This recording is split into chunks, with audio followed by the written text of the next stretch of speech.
Hey guys, welcome to the next episode of by Maros podcast. And my today guest is Ruwan Meepagala. Hey Ruwan, how's it going?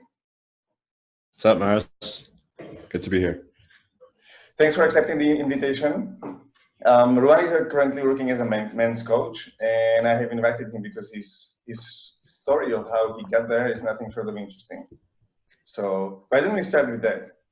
Can you share something about yourself, how you got there, your experience with One Taste and all this? Sure. I'll tell the short version, and you tell me if you want me to expand on anything. But I grew up with a lot of anxiety when I was young.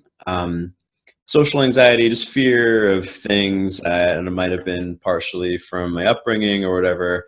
But I grew up very afraid, and that's what got me into personal development. And my first entry point was a little bit of like what was the pickup community back then, but also Eckhart Tolle. I had a little bit of both. They're all disconnected, but a lot of it was very heady, very logical, pragmatic, the same way we learn math in school. And that's kind of how I was through college. 4-hour work week. I was very obsessed with productivity and getting the most output for every unit of effort type of thing. But what the result was, like, when I graduated from college, I had accomplished some goals, haven't accomplished other goals, but then I was very disconnected from my body and my feelings. And there was a cost to that. One, I was anxious, even if I was achieving success in like dating or whatever, I was still anxious. I still didn't feel good. And also, eventually, this led to me having a sexual dysfunction where I couldn't. It was all. I mean, my body was healthy, but I just couldn't perform. I had basically an impotency issue, but it was all in my head. And doctors didn't help. I tried taking Viagra for a while. I was 23. 23. Yeah. And and this anyway. I went from like a very heady masculine attempt at personal development, realizing I need to learn something a little softer.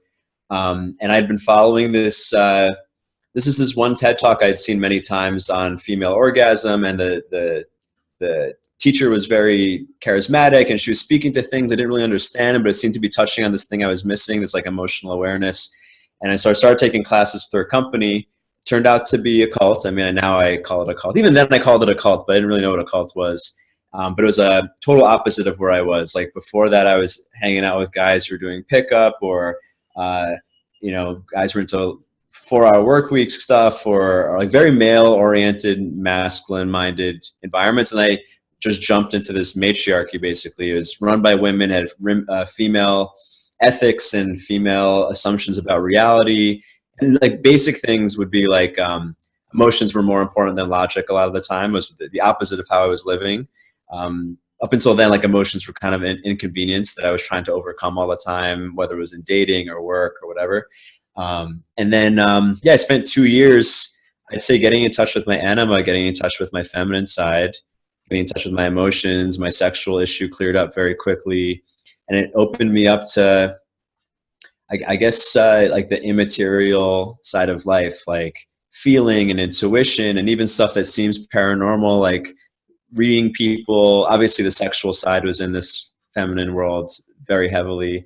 And it did turn out that, there was a very dark side to the cult. So I left. And since then, I had just been figuring things out and trying to integrate the two different worlds that I was in. And I eventually became a coach. I started coaching in One Taste, but my coaching is very different now than it was then. That's the short version of who I am and how I came here. Yeah, it's interesting because like I saw recently some forum and there was a guy sharing his experience from One Taste, and he said that it took him like a really, really lot of time, like maybe years to recover from that experience because it was so intense. And he was kind of like the way I understood it was that he felt so brainwashed that it was so difficult to get back into the reality, into the real world after that experience. It was, and I'm not even sure if he's recovered until today. So it's really inspiring that you made the whole way through and back. Yeah, I have a couple things to that. I mean, I think the hardest thing, and I don't know if this is the direction we're going to go with this conversation, but the hardest thing was like when you're in an environment all of us are in conventional, like the real world, right? The conventional reality, assumptions about life, whatever. Society in every country is kind of similar, unless like you're in North Korea. It's like, this is what our reality is, right? And then you go into a cult or you go into like a drug period or something where like the reality is so different than what everyone's in, and you come out of that and you're like, well, both of those felt just as real. And like my conclusion is like there is no objective reality. All of these are agreements. Like the idea that everyone works Monday through Friday or whatever the assumptions are, like those are just collective agreements. They're kind of arbitrary, right? Even the idea of a week is just something people made up, and enough people agree upon it that we all agree that this day is Monday or whatever. But so yeah, I think that's one of the hard things. It's also, I think one of the beautiful parts of an experience like that, you realize that reality is really what you make it. But more specifically than that, just not what you make it, but what you and everyone you interact with makes it. Like we all agree that tomorrow there's no such thing as Europe, but instead this square plot of land is called whatever. Like that becomes reality, which is just an agreement we make. So I don't know. That's but to the whatever. I don't know who the guy was that you're referring to, but I did have a couple of years of like, maybe like 2 years where I was really like, I don't know how I fit into the world anymore. Like I'd gone so far away from normal that I just didn't, I for a while I was like, did I ruin everything? It's like, I don't know if you've ever done mushrooms or anything, but sometimes I've had experiences on psychedelics where I'm almost afraid that I've fallen out of reality, or like I messed up the video game of life. Like I accidentally died, like in a Mario or something, like you just died. And I think, there was a feeling for maybe like almost a year, I was like, shit, did I ruin my life by making this decision? But you come back and eventually, I mean, what helped me was like, okay, I did this thing for 2 years. It was a unique experience. I can't undo it. So let me just double down on it. So that's what got me back into coaching. It's like, all right, I have some perspectives that can help people. So even if my life is a mess, I'm going to see if I can help people. And then I did help people, and eventually everything turned out well for me. For people who are not familiar with One Taste, can you share some of the processes, some of the routines, or some of the things that make it really unusual or uncommon? Yeah, well, I'll start with what makes it not that uncommon, which is it's a personal development. I mean, I don't know how much it exists anymore. It's changed a lot in the last couple of years, but it was a personal development organization that at its core taught people to feel their feelings, which is, I think everyone in personal development can agree that's important. We have different methods and different opinions of how or why, but like everyone kind of agrees that. The way they did it was through a sexual practice called orgasmic meditation, where someone, usually a man, strokes a woman's clitoris for 15 minutes in a prescribed manner. Is kind of like taking like tantra principles, but like condensing it, making it more marketable, making it more simple. It's like Tim Ferriss featured them in the 4-Hour Body. And called it the 15-minute orgasm. It's like a 15-minute practice for you and your partner to become more orgasmic. Like who doesn't want that, right? That's not a bad, there's nothing. In fact, I will say, even though I'm critical of them now, their practice really did work. It really did help people get in touch with their sensations down to like a very precise level. So that was the core of their teaching. And then they had different, more philosophical classes and communication classes, but the root of everything they taught was like, can you become hypersensitive to other people's feelings? And it's kind of the root of intuition. It's the root of good sex. It's the root of how to manipulate people, if you want to go that route. A lot of abilities come from being able to feel another person. I see. It's interesting because it's a completely different way to learning how to understand others and how to feel others. Because like until I heard about that, or until I heard about this experience, or like at all got into contact with like this feeling aspect of the world, I always thought that this is a question of experience in like a therapeutic practice. Like if you're a therapist, or if you work with people really intensely for a really long time, you can get there. But according to what you're saying, it seems like they're pretty quickly based on these experiences and these practices, right? Yeah, it was. Because I mean, everyone has a concept of intuition, right? You do enough things where you do enough one-on-one interaction, you develop intuition with people. Everyone can kind of buy that, but like when it comes to, let's say you do a lot of therapy sessions, or let's say you do a lot of speed dating, so you have a lot of interactions, you will start to read people better, but you're not always gonna. Very few people are gonna be so precise of like, I know you're lying because I felt this in you, and they can like pinpoint it. And like one thing from the training that I was lucky enough to receive is that with this like finger on clitoris stroking, that was literally what it was. Like moment to moment, we would get to the point where it was like I could sense when she wanted me to lighten the stroke a second before she said it, kind of thing. And that might sound crazy to some people, but everyone who has an experience like that discovers something like that. And I'm not saying that anyone should even do this, but it's just, I think it's good to know, like, you can develop a level of precision in feeling people where, like, you know, and you know, when it comes to verbal communication, maybe it's not that precise. You can't feel like, okay, this is like the sensation in her body, you know, if you and I are talking and like, I get a sense that you're lying, or I get a sense that you're hiding something, or you want to tell me something, you know, whatever the intuition is. I learned how to trust that feeling from a lot of physical practice, which happened to be kind of sexualized. But that was yeah, I think the deeper we go with empathy, the more it starts to seem like a paranormal skill, just because so many of us are numbed out to our ability to feel each other. And like now, this leads me to my next question, which was like magical thinking. I am kind of like an extremely pragmatic guy, because I also have an experience with one person who was appearing like a coach, and he had these little things that I kind of dismissed when we talked together, but then I realized that he was really like pushing me somewhere, and he wanted me to trust him just because like there was no really, he wasn't really how to put it in normal words. Like, he was a cultish guy. Like, he wanted me to trust him because of him. And I managed to trust him for a few months, and I didn't realize that he was a fraud. Like part of what he was doing was a fraud. And I forgot where I was going with this question. Magical thinking? Yeah. So magical thinking, because he was also talking about intuition, but he was unable to explain it in rational terms, or in like putting real arguments on the table. So how do you go about this? Like where's the line between the magical thinking and actually trusting these things, and really like some scientific evidence or like common sense? Yeah. So there's a couple layers. I mean, to go from the most broad, everyone, this is kind of a cliche thing to say, but everyone should ultimately run things by their own perception, right? Even if you trust someone, just because they gave you good advice once doesn't mean everything they say is accurate. But then that goes to the next thing, where it's like, just because something is inaccurate doesn't mean it doesn't work. And like, there's a difference between something being provable and being workable. Like, if I tell you, like placebo effect, like if I give you a shirt and say, hey, this shirt is going to make you a great public speaker, and you believe me and you go give a great speech, obviously my reason was bullshit. Like my explanation was bullshit, right? But if it makes you have a great speech, then does it really matter? Like, who cares? I mean, it's kind of like the moral of a lot of children's stories, like the secret was in you the whole time, it wasn't the magic shirt or whatever. Like, so on the one hand, it's like, does it really matter? Because when it comes to some things like the idea of mirror neurons was really popular in pop science for a while, and then everyone was talking about mirror neurons. This is what explains empathy and blah blah blah blah. And then some people said, oh no, mirror neurons are not factual.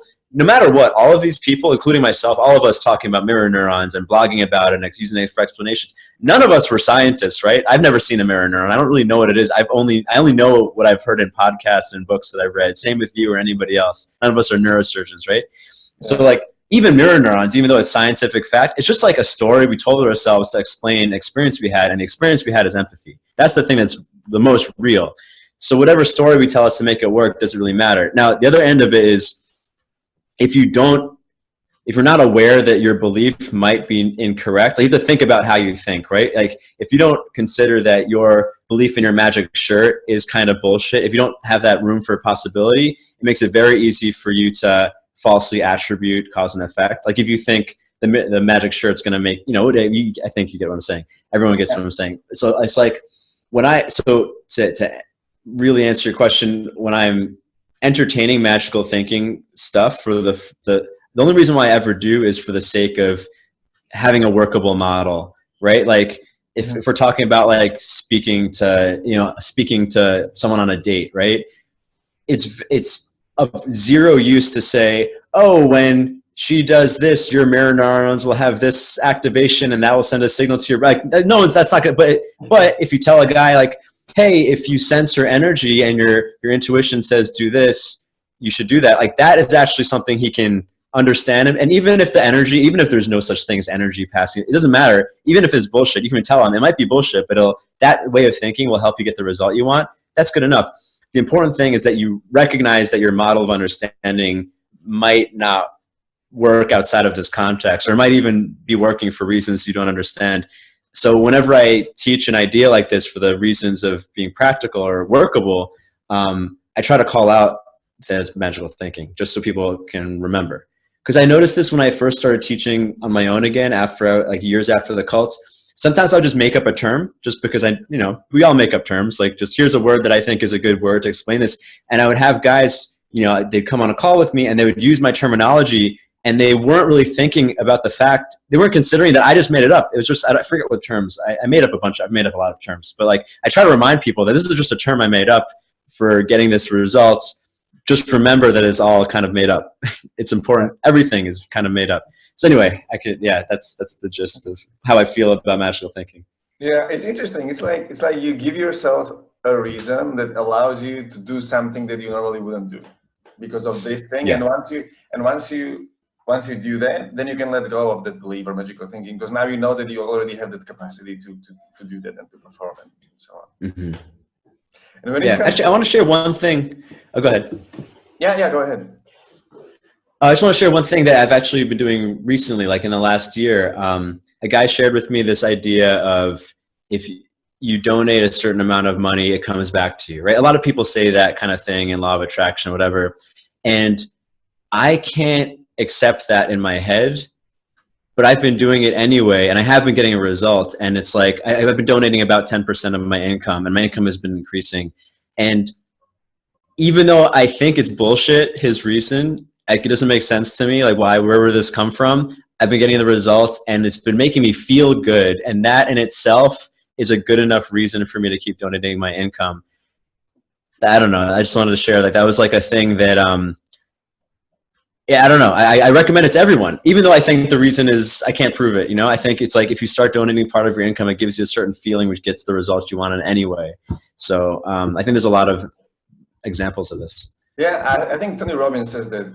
I heard it in one of his events, actually in all of his events, and in videos he does on YouTube, that when he had no money, that one of the reasons how he became rich was the way how he thought.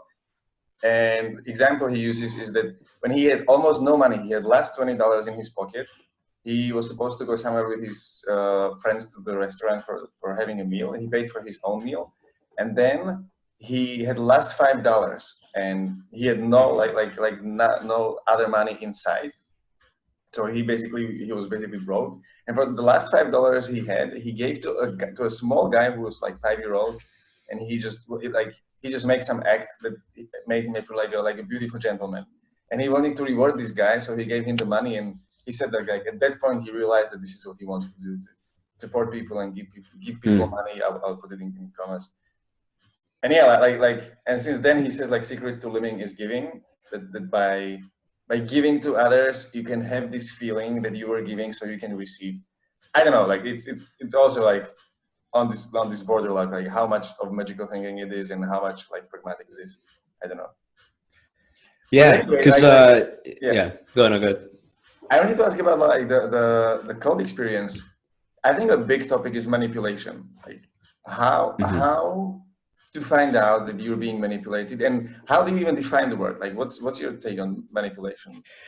Yeah, I don't know. I mean, it's when I speak about manipulation with people, I just let them define it, and I just fit in. Even the word cults, like how you define a cult. I don't know. I'm sure we have different definitions. So if you're asking me, is such and such a cult, I'd first ask you what your definition is. But anyway, with manipulation, I mean, well, I'll answer the other one first. It's like, I had Googled them before I joined, so I knew that on the third search term was One Taste Cult. So it wasn't like I was blind to this idea.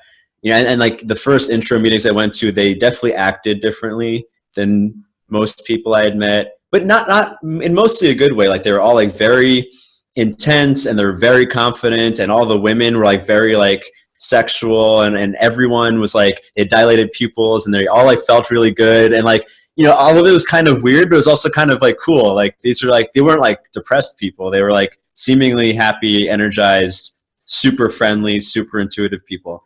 So I essentially just thought, you know, even if there's some weird stuff, I'm probably too smart to get taken advantage of, right? Not true at all. But like, because even like, you know, I had taken psychology in college, and, you know, most psych students read Robert Cialdini's, I think it's 9 principles or 7 principles. I think it's 9 principles of influence. And like, this is how every organization manipulates people. And I would be like, oh yeah, one day they're doing the reciprocation principle. And here's an example of the halo effect. It's like, oh, I understand this, so I'm fine. It doesn't matter. Like what I tell a lot of people is like, knowing how alcohol works doesn't prevent you from getting drunk. Like I could see all of it and I was still getting drunk because I was in it. Like that's not how understand. Like there's no such thing. I get kind of frustrated when some people are like, oh, I'm too smart to join a cult. It's like, no, I mean, if you have that belief system, if like your ego is so hard that you think that, you're probably more likely to be brainwashed. Actually, that might be my own ego too, saying I don't know, but I do think that's true.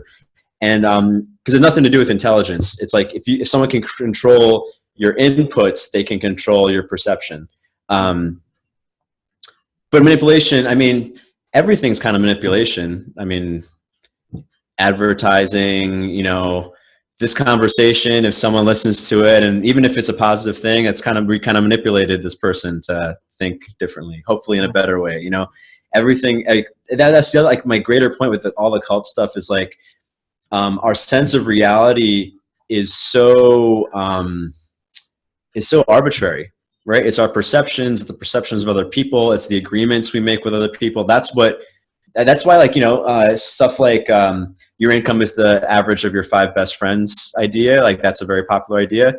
And it's very true in that, like, what you see as normal, what you see in your friends, in the people around you, is going to be what's your sense of normal. And everyone reverts to what they think is normal, even if they're trying hard, which is why I say if someone is trying to really change their life, sometimes they need to spend time with different people. Just like if all of their friends think small and like live boring lives or whatever, if they want to live an exciting life, it's really hard if you're hanging out with those people all the time. Same thing with everything. So yeah, everything's manipulation. I see. Yeah, I mean, this is basically my belief as well. Like you can't really define manipulation. Like where is it beyond normal, or like where is it?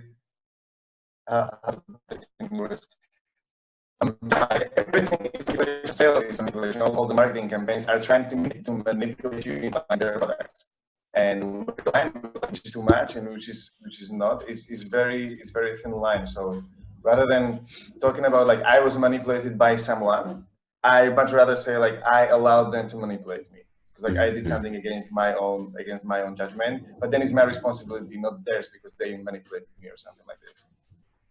I think that's the most empowering viewpoint for an individual, you know, to take ownership for as much as possible. But at the same time, you know, if someone was put in a Chinese prison camp, I wouldn't necessarily expect them to be able to resist all the manipulations. I mean, someone could, but you know, it's all give and take. So like I have another question to cults, like how to spot that you might be in a dangerous place, like in a dangerous cult. What's your definition of cult, if you can?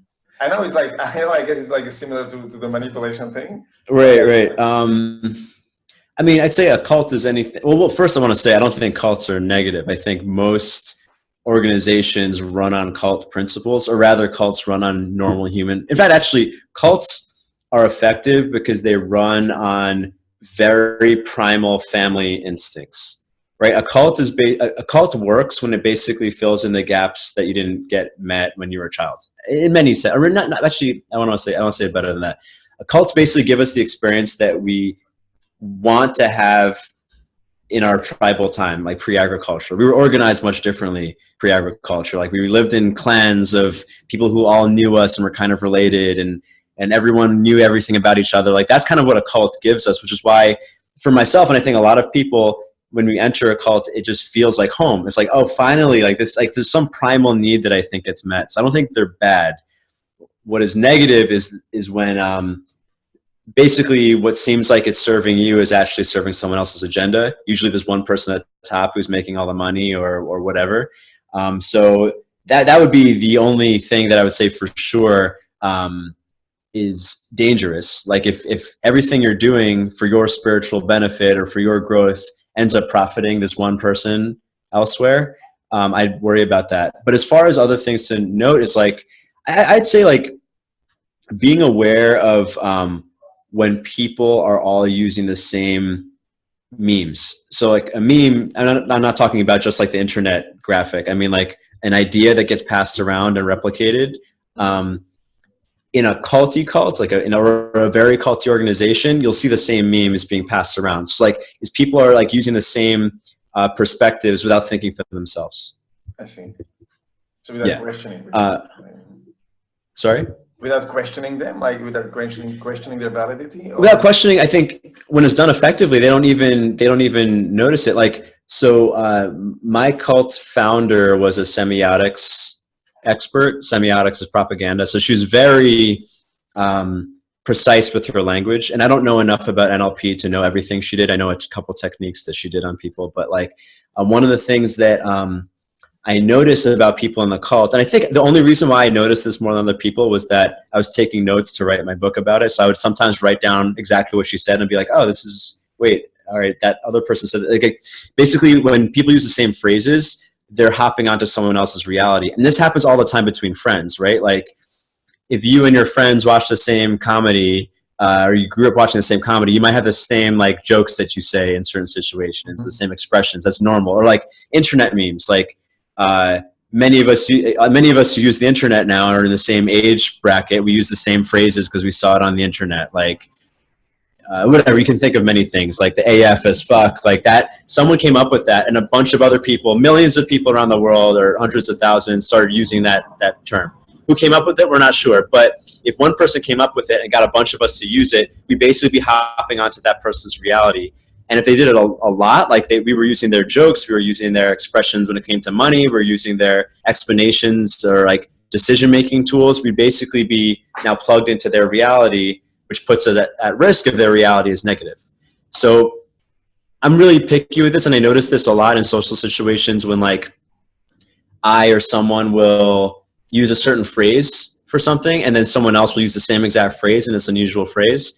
That means that person basically submitted to the other person's reality when it came to that context. With little things, it doesn't really matter if it goes back and forth, who cares? But if it's always going in one direction and you're the person who's using other people's phrases all the time, you're probably not directing your own reality. You're probably letting other people determine what you perceive, which is not, it's not even bad. It's just, it just leaves you at risk if those people aren't well-meaning. I was listening to your episode about one taste experience, and I remember you talking about the open loops technique that Nicole was doing, and it's interesting because you did it multiple times, and I was not aware that you're doing it, and I felt this tension in my body. I felt like now I would describe it as a dopamine rush. Like I just wanted more, and I wanted like, because you just opened so many of them, and then you said that you were doing it right now, and I'm like. Like it's so important to know that these things exist, and that when people doing it, you are aware that they're doing it, so that you don't get exposed and in risk of that. Can you share some of these? Yeah. The open looping is the only one I know very clearly. Like that's the one that every time I hear it, and also like I speak. I think a lot of people speak that way, and honestly, being in One Taste and teaching for One Taste gave me permission to speak the way I think. And I think a lot of people think this way, like they keep switching topics. So like ever since I was in One Taste and I would see people like Nicole or whoever teach this way, I was like, oh, it's okay to speak this way. This is exactly how it is in my head. Let me just speak this way. It can also be used as a manipulation technique, as you said, like where a bunch of loops are open and the person is listening is like, wait, like, it's like a cliffhanger. Like, let me know what the thing, and it's become so many things, they can't keep up with it. And then you say, spend $20,000 on this thing. Like, oh, okay, if you say so. Like, that's kind of an exaggerated, but things like that happen, right? So, I mean, I don't know if I can say any off the top of my head. I think if anyone looks up neurolinguistic programming, there's probably a bunch. Like, I'm not an expert on it. I know enough to explain open looping, basically. Okay. So, like for Yeah. those who are not familiar, I just said the basic concept. So you start saying a story or something, and then like before you finish it, you open another one, and then you continue, and then you open another one. So for those of you who are listening, and you can see how Ruwan keeps doing it all the time, a natural Yeah. Well, thought leader or talent. I'm not trying to brainwash anyone. It's just a fun way to speak. But here's the difference. Because I was speaking about this with actually a guy who used to teach for One Taste too. Because it is a very captivating way to speak. And it's also easy. And if you think like if you jump on tangents, it just feels more fun to speak this way. The important thing is that you go back and close the loops. So he was like, the ethical thing is that you go back and you close all the loops. You don't leave cliffhangers because, I mean, that's what makes it like just a manipulation tool. If you open all these stories, you never finish them, then you're just trying to overwhelm the audience or something. And people are craving for more, so that kind of gives you like credit in their heads, and not like credit and interest and craving for more, which is that dangerous thing. Yeah, but also, good storytelling, it's okay to create intrigue, right? There's nothing, everything's kind of a manipulation, right? Like, it's like, what are you doing it for? Are you doing it so that they spend money in a way that's really bad for them, or they do something with their lives that's not good for them?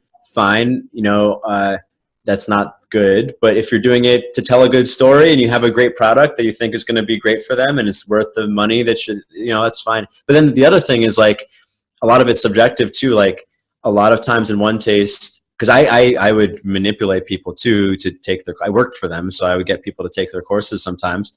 And every time I believed it was the best thing for them. I thought it was worth the money. I didn't think it was a bad thing. I did different things to get them to do it, but like, I didn't think it was bad. And even the people that got me into it, I did spend a lot more money than I think it was rational, but it's also, they didn't think they were doing anything bad for me. They genuinely believed that they were getting me to do something that was worth it for me.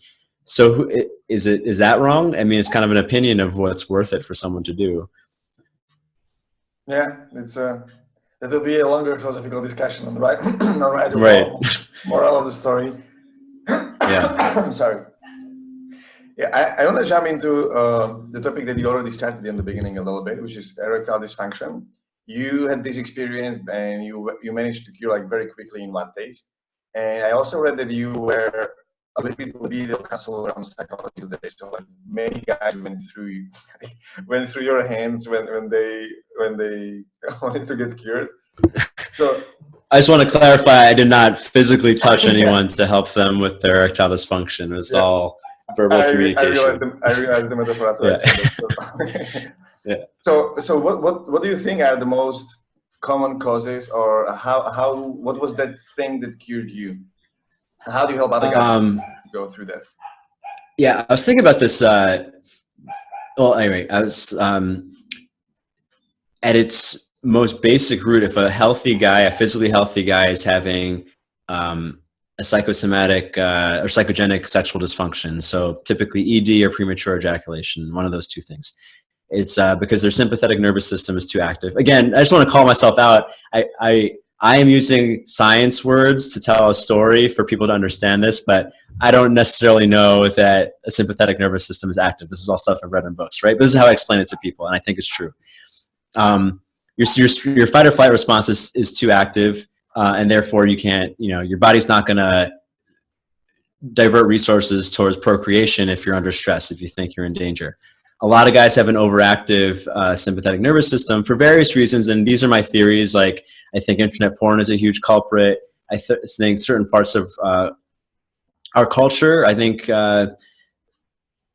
extremist feminism has raised boys in a way that they're ashamed of their masculinity, especially the sexual side. I think a lot of these things, I think in general, electronics are not good for attention spans. I think these cause stress responses too. So at its root, the solution is to get people out of their stress response when it comes to sex and be in a parasympathetic state where like your body's actually geared towards a healthy arousal response and procreation, all that stuff. Now, to drop a level lower, like what does that actually mean in practice? In a nutshell, it's learning how to feel your feelings and be okay with them. Because a lot of times, so sensation and emotion is an open loop. I didn't mean to, but sensations and emotions are like the same thing, right? They're feelings, right? And a lot of men learn to block their flow of emotions, and what eventually will happen is they block their sense of sensation, right? Like there's nothing wrong with the nerve endings in my lower part of my body. They worked, but I didn't feel anything because I was so cut off emotionally, living in my head, whatever, being disconnected from my body, which is all related to being disconnected from feeling. So what really cured me in one taste was sensation awareness, like the coming from the physical practices that I mentioned, but also there's a lot of opportunity to speak vulnerably, which allowed me to feel my emotions in connection with other people. And that the combination of those two things is what helped. So like with guys I work with, like it's a little different. Everyone's situation is a little bit different, but at the root, if it really is a psychogenic problem, it's always something like that. They're disconnected from their body, or they don't want to feel their emotions, or they don't know how. They weren't aware that they weren't feeling their emotions, and something's causing a stress response. And sometimes guys are so numbed out, or they're so apathetic, they don't realize they're having a stress response when they're in bed with a woman, and they wonder why their dick won't get up, or they come immediately, or something like that. And it's almost always what I said, feeling your feelings, and there's different ways to that. So it's like anytime you suppress any feeling, you're suppressing your capacity to feel and your capacity to acknowledge sensations in your body. And this is basically this can be like taken as a root cause of this, right? Totally. I mean, to use a magical thinking or a metaphoric model, it's like if you think of your flow of sensation as a valve for arousal, for joy, for sadness, for happiness, for connection, whatever, and you don't want to feel grief, or you don't want to feel connection, you shut the valve. Now arousal can't come through either. And that's almost always the case. Yeah. I wonder what would you recommend to guys who are kind of shy to reach out, or who don't really want to consult anyone, but they just want to get this thing done? What can they do by themselves? Well, as far as physical awareness, I mean, I have an online course they could check out at arousalcontrolsecrets.com. They can do it in the privacy of their own home. But I would challenge them if like, because actually I even say one of the guys in my class, in my arousal control class, I was even telling him like, all of this stuff, I believe in it. Obviously, I have this course on it. I believe in sensation awareness and learning certain sexual skills to circulate your sexual energy. But if you're specifically afraid to talk to people, chances are that is your big blockage. Like you're afraid to be vulnerable with people. That's probably a bigger deal than your sensation awareness. If you're afraid of it, if you're specifically like, I don't want to talk to anybody about this. I don't want anyone ever to know, even a stranger on the internet. I don't want him to know. If that's where you're probably living with a lot of shame. And that's the thing to tackle first. Mm-hmm. And I see. So, well, the way, what I would recommend in this kind of situation is to do small things, like to change yourself in small things, and allowing oneself to feel the shame and going through it anyway, and relaxing the shame, which someone who has like a high social anxiety can totally be asking strangers for time, like what's the time, and not running away from the feeling of guilt or shame or anxiety, whatever that is, and just being able to relax in it. Because I think like not wanting to relax in it and wanting to escape from it is actually what's causing it even stronger the next time. Totally. Yeah, because actually one of the things that really helped me, like what you just mentioned is probably a great starting point for someone who can't even speak to anyone, right? But with the sexual issue specifically, when I started telling women like, hey, I have this problem before it even happened, I was like shining a light on this thing that I was trying to hide. The shame went away, because it's like the two things couldn't stay. I couldn't be willingly sharing this thing I'm embarrassed about and try to hide it at the same time. Like, because the shame is like you trying to hide it, right? So by me sharing it, it's like whatever part of me wanted to contract and hide it had to go away, because I just willingly shared it. And it took a lot of the pressure off. And very quickly after I started sharing this thing I was afraid of, specifically the thing I was ashamed about, the symptom that was attached to it went away. What can women do with guys who have this thing and are kind of difficult to talk to, but they want to help? Yeah, I'm glad you asked that, because a couple of women have asked me that lately, and a lot of the times when, especially if like it's the girlfriend of a guy dealing with the sexual issue. She really wants to help, right? Otherwise she wouldn't be asking. And she was like, oh, what can I do for you? Or, you know, you're okay. I know you're a strong man. I believe in you. Like, that is like the worst thing to say to most guys, because it sounds, even if she means it with best intention, it sounds so condescending. It makes them feel like a little boy. And when I tell a woman like that, I mean, assuming it's just a hetero, regular, you know, regular polarity, you know, masculine man, feminine woman, or at least they mean to be like that. What I tell to her is like, don't try to fix him, because for him to respect himself here and like stop feeling ashamed about his masculinity or whatever is attached to it, he needs to overcome part of it himself. He needs to figure it out. Like, if you fix it for him, he's going to feel like a little boy. And then you don't want to have sex with a little boy, even if he can get a boner, right? It doesn't matter. Like, right? Like, but you telling him he's a big, strong man, like, you don't tell that to a man, right? A man is obvious, right? So the best thing a woman can do, the best way to make your man feel like a man, is to be a woman. It's like to be as feminine as you can, to be as soft as you can. If he comes too soon or his dick isn't working, you just enjoy yourself as much as possible, because when he can see and experience like, oh, my woman is having a good time, my woman is like enjoying being a woman around me, she gets to be in her feminine self, he's going to eventually realize like, oh, I can actually be a man. It's like you're giving space for him to be the man. Whereas like if a woman tries to fix it for him, she's taking up all the masculine space, and he's going to feel like a boy. Mm-hmm. He's going to feel emasculated, even if she means to help. So that's what I tell. And you know, I tell this to my girlfriend all the time. Anytime like she wants to support me, I just tell her, the one thing you can do for me that will always be beneficial is to be soft. Be soft, be feminine, and I will, even if I feel like shit, I will rise to the occasion. Like, it'll just be a response to your femininity. And that's the best thing a woman can do. I see.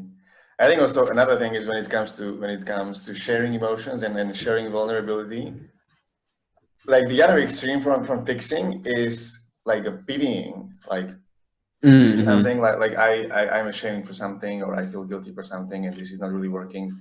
So trying to fix it is one bad thing, but the other one is like, oh, you don't have to feel that. It's okay. I think this is terrible as well. Like, it also takes away the vulnerability completely. And because I feel like I'm pitied, like I'm seeing as someone, I don't know how to put it. Like I'm seeing as someone weak because of that. I don't like this at all. Yeah, this actually hits on a principle which ties into kind of cult stuff we were talking about. Like, so much of how a person is subjective, of course, and is affected by other people. And if you're intimate with someone, if you're close to someone, you can affect how they are very greatly. Like, I was speaking with Hans Kollmann. He was saying how his view of seduction is like, I'm creating beauty in her. Even if she's an average looking woman, like the way I'm speaking with her is not to get anything from her. It's to like highlight the beautiful parts of her that are hidden and bring it out. Like, and I think that's so amazing in a relationship or whatever. It's like, if your man is acting like a boy right now, the best thing you can do is like, forget about what you see and like try to like look into where the man in him is and bring that out. Same thing if you're dating a woman and like she's being crabby or she's being angry or she's being not a beautiful person seeming, like if you can look for the beauty in her, you will create the beauty in her and she will become that person. So much of, and you know, you can use this for dark things too if you want to manipulate people, but all of this is manipulation, right? Like, you are changing how someone is into a way you prefer them to be, and there's nothing wrong with that if it's good for them too. So yeah, seeing the strength in the person, seeing the beauty in the person, that will create it, especially if you're close to that person. So now that you started talking about dark side, I wanted to switch to another topic, which is Shibari. I was listening to one of your episodes on podcast with Om Rupani, where he was talking about it in a very passionate way, and I gave it a try as well. So I'm curious about how you discovered it and how it affected you and your life. So for those of you who are not familiar, Shibari is the Japanese art of bondage, and like a short story behind it is that it emerged as a way to tie slaves down that's the most painful possible. But because Japanese are quite artistic, and they developed it to the degree that it was also beautiful. Like it not only hurt a lot, it also was beautiful. It looked beautiful on people. So after they canceled slavery, they kept the Shibari and they kept the art. So, and it works to this day. So there is a lot of psychological, sexual aspects and another. So yeah, so I wanted to ask you about what's your take on it and how it affected you? Sure. I found it when I think it was in One Taste actually. They featured Om Rapani, who's a BDSM teacher, as one of their instructors in one of their courses, and I was aware of it, but I never really understood like the whole kinky thing. I never understood why someone would do that, or I still don't understand the fascination with leather or anything like that. It's really not my thing. But he specifically broke down like the psychology of it and like why. I mean, I finally understood why. Again, he told me a story, right, that made me understand why someone would enjoy this. And you know, very briefly, in broad strokes, it would be like we have these certain dominant and submissive archetypes in us, like these like modes of behavior that are primal and they're pre-conscious, like they're in us. It doesn't, just because you're into something kinky doesn't necessarily mean that it's because you were abused as a child or you witnessed something during puberty. Like that happens. Like that's one reason why people are into strange things sexually, or it might be a way that they're finding healing from something. But when it comes to like the pure dominance and submissive archetypes, I think that's very deeply rooted in us. And I think that's even why cults work again. Like it's a kind of a parent-child relationship. It's like deep in our unconscious that plays out sexually. It's basically Freud's sexual theory. Like everything from our parental relationships replays in our intimate relationships later. I'm not saying that's necessarily true, but that's one theory. So anyway, I discovered that, and I discovered that part of Shibari, which I found really interesting. And of all the dominance to submission things you can do, spanking, this and that, like the rope part was actually like the most aesthetically interesting to me. Like I think is beautiful when a woman is tied up in beautiful knots, and like it doesn't have to be torturous. Like it could be done in a way that they're simply being held and like bound, and it can be done in a very comfortable way. Like I'm not interested in torturing anyone like that, but I do. One, I started to notice that women really liked it. I mean, that was like probably my initial draw before, to be honest, before any of the psychological intrigue. Like that was the thing that was like, okay, I want to learn something with this dominance thing. Like women like this thing. But then also as I started doing it and going deeper with it, I started noticing as a woman like surrendered into what they call subspace, like this altered state of consciousness that comes when you're completely surrendered, and the ropes help you do that, or anything else in like domination, submission, spanking, whatever. Like these are all methods of getting into that headspace. The thing that's important, or the thing that's interesting to me, is the headspace. It's not the actual physical whatever, although rope is cool. Rope is just what appeals to me. I think it's because I always like making Legos and like creating stuff with my hands. Like it's kind of that same almost like childlike of like, because there's like a logic to the way knots have to go, and like anyway, little adult way of doing Lego. Yeah. But also as I've noticed, like women go deeper and deeper into the submissive space. If I'm connected with them, kind of like we were saying before about like a woman can empower a man by sinking into her feminine. Like as she would go into her surrender state, I would go into an altered state of consciousness they call dom space, where I just feel like it's not, I mean, to just say it makes you feel powerful is, I think, maybe not doing it justice. It's kind of like I'm feeling responsible. Like it's like, it feels like, I don't want to over spiritualize it, but it does feel spiritual. It does feel like I'm like completely responsible for this person for the amount of time that we've agreed to do this consensual play. Like there is a power exchange, and there's something primal and sexy, and it's not all, I mean, to be fair, it's not even always sexy. Like a lot of the times I've done Shibari have been at like festivals or parties or things where like I'm not like sleeping with the person necessarily, but it's kind of a sexualized thing. But like it's like what's beautiful about it is that one person is fully surrendering to another person, and that in itself can be very healing. But I don't always do it for healing too. I think it's also just a sexy thing sometimes. Like I don't want to say it's one thing or the other.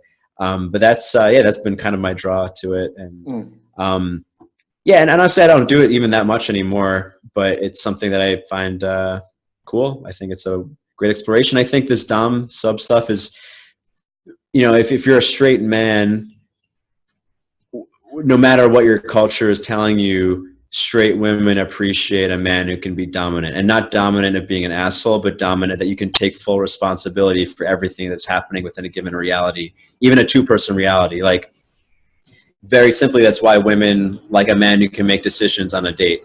It's more than just like, where do you eat for dinner? It displays something about your character that is very important when it comes to more serious situations. Like if she's carrying your baby and you need to look out for her, or like you're in charge of the family, or you're in charge of a tribe. Like these are very important things. And like, is it that important that you know how to hold space while tying a woman up? Like, not in real life, not really, but it displays a part of your character that is. And I think it's you know, I mean, I don't, as I said, I don't even do this stuff very much anymore, but it helped me access a part of my character that I don't know that I would have been able to access otherwise. Mm-hmm. Yeah, I think it says a lot about the attitude, how men approaches this whole thing, like when they're on a date, and the menu picking as you suggested. The thing that fascinated me the most in Shibari was this division between the dominance and control. Could be because like normally in the real life, when you become dominant, you have control. But in Shibari, because it's consensual, the person who is being tied up has all the control, but is in a submissive mode. So like you have both extremes at the same time. You have both extremes at the same time. You're dominant, but you have zero control, because anytime the other person says that they don't want to do, they don't want you to do that, yeah, you have to stop, and the other way around. So you can kind of like explore both in a safe way. I would put it this way. And you can you can get the touch of what the dominant and the control and the submissive and the like no control feels like. Yeah, and I think extremely valuable. I think there's a parallel to what we were saying about shame. It's like, I think one of the things that can be very healing for a woman in a situation, and not that a woman is always going to be in a submissive role, but very often with straight people, that's kind of how people choose to be. But like for a woman who's not been able to trust men because they violated her or they let her down in different ways, for her to consensually be like, okay, I am choosing to give you all of this control. It's kind of like a parallel of like, I'm holding this thing as shame, but I'm choosing to show this thing that I'm ashamed of, which means I don't have shame. It's like, I'm choosing to give up this control, which means I actually have full control. I'm not afraid of someone taking something from me. Because the reality of it is, like, if a woman says, okay, yes, I want you to tie me up, and then you tie her up, and then she says, okay, I'm done. And a guy, if he did tie her up, he could just be like, no, like, fuck you, I'm leaving. Like, you are putting yourself in a situation, but being able to exercise that trust and see that everything is okay is very beneficial. That said, you should only do these things with people you actually trust. But, you know, there's something, I think a lot of our psychic damage as people, or like our wounds, come from not being able to have our guard down. Like when someone's traumatized because of something, it's like they something happened to them where they're like, oh, it's not okay to just be free. It's not okay to just be myself. It's not okay to just experience the world. Like, and you know, and so these happen in big ways with big traumas, or even little things like, oh, I can't talk to people I'm attracted to, or I can't make friends with people I want to be friends with because such and such will happen, whether it's true or not. And like these experiences that give us out, like real experiences where like, oh, you can put your guard down, you can be yourself, and everything works out perfectly. That can be so healing in different settings, sexually or not. Yeah, because in the end of the day, it's the same guard that the guard that protects you is the same one that's preventing you from connecting in the outer world and not in outwards. I wonder, before we wrap up, you went through many experience and uncommon experience. I wonder how it affected your morning routine or morning evening routine. What do you do like after you wake up to the moment that you start functioning in the day, and what do you do before sleep? How have my unusual experiences affected? I'll just tell you what I do. I mean, I was intending on going to the Marines in college. That was one of my very masculine forms of personal development, and that got me used to waking up early. Very recently, I started waking up early again. So I try to get up before sunrise, so like 5:30 or so.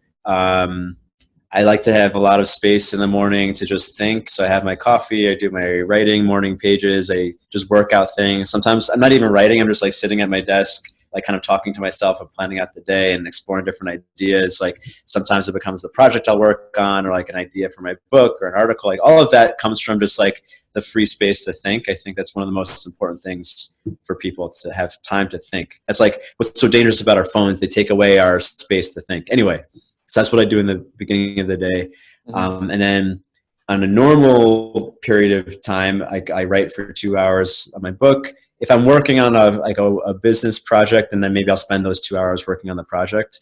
But but my life is planned, or my business is set up so that I don't have to do that very often. I want to just like do the things that are normal, and writing, reading, talking to people, doing stuff like this, podcast, whatever. And then when I hit to the point where I'm a little tired, so maybe after 2 hours, I'll do something physical, either yoga or kettlebells, or I'll go to jujitsu. And then I do another block of time. Usually it's more productive. And then ideally by the first time I eat, which is maybe around 12, I'm kind of done. And the rest of the day is for quality time with my girlfriend, spending time. We're fostering a bunch of puppies, hanging out with the puppies, doing yard work, physical, home improvement, reading. And that's my ideal day. I see. Yeah, when you started to talk about this, what's this thing with the puppies and goats? Like, I just noticed something on your Facebook stories, and I'm out of context. So. Yeah, well, I moved into this 5-bedroom home with my girlfriend, and we didn't know what to do with all the rooms, so we invited one of our friends, a couple actually, and the woman we live with is a dog or a pet groomer. Like, she works with pets and animals and stuff. And anyway, we're in Thailand, and some Thai families had puppies. Their dogs had puppies, and they didn't want to take care of them, so they kind of dumped the puppies on our housemate because they knew she would take care of it. And we have a big land, so we have enough space for many puppies. So that's why we have 8 puppies. I wanted a goat. Before we had the puppies, I wanted a goat because it takes a really long time to cut our grass. And I was like, oh, if we have a goat or two, they'll just eat all the grass and they won't have to mow the lawn. But so they're not related. Yeah. I see. And you can also milk goat, and it's pretty healthy from what I've heard. I guess so. I've never milked a goat. I don't know how to start. You're just like, if we had a goat, I would look it up. But I think the goat has to have a baby, right? So I don't know if I don't know. A lot of things to learn, but right now we just have dogs. I'm sure that there are YouTube tutorials on how to milk a goat, and I wonder what you would find if you Googled it. Yeah. Okay, everyone, that's it. Thank you very much. Thank you very much for your time and for a good conversation. And I'm looking forward to talk to you again very soon. Yeah. Thanks, man. Thanks. Bye, buddy.